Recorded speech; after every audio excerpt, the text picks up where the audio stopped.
got a guy who's brand new to the room and the team and might play that week. How do you go about simplifying what he's got to know to be able to get on the field? Where do you start?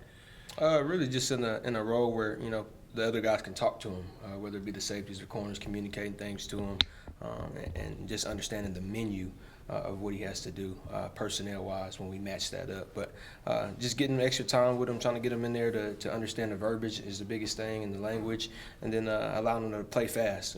So keeping his menu limited, and then allowing him to cut it loose and see what he brings to the table. So the more we integrate him into the defense, the more he'll start to show up.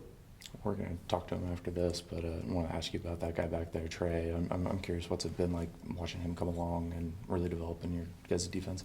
Well, I'm a little biased towards Trey because that's my fellow Las Vegas native. You know what I mean? But I think he's a great athlete. I think he made it a mission to come out here early and to prepare for a moment like this, and he hasn't shied away from it at all. Being just turning 18 years old and going out there and playing the snaps that he has, it's shown that the work he's put in the off season, on top of getting used to college life and being a young adult. So I think he comes to work every day, and the results are going to continue to show up for him as we go down the stretch. But he's no longer a rook at this. No, he's a 4-game veteran. So I'm excited to see what he continues to build on. And it's good for a young cat to go out there and see some adversity a little bit too, to build on and just be able to respond to. And he's been able to do that. We talked to Aiden a little bit about Houston's quarterback and his dual threat ability. How do you, as a secondary, have to also keep that in your mind that he might take off? Yeah, well, we need to make him one-dimensional. So hopefully that we can play some tight coverage and allow the games to go ahead and eat and let the D-line go up there and hopefully contain them and do their job that way. So.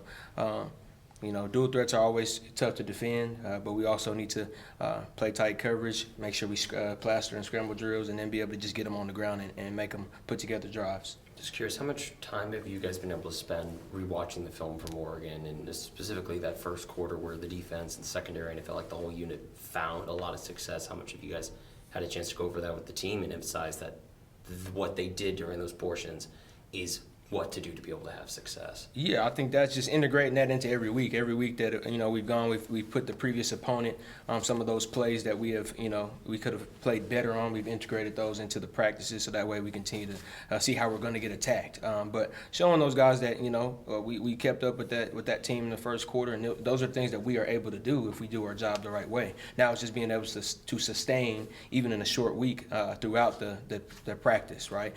So from period 1 to period 18, is being able to stay locked in, stay communicative, be able to strain with our energy, play teams, and then be able to lock back in with defense. So just integrating the previous opponent into every week, just understanding that it's going to continue to show up.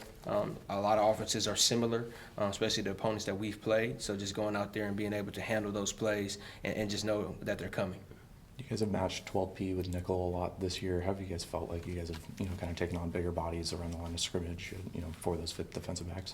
I think we've been able to hold up for the most part, and then just also teaching those nickels, how to be involved in that type of game.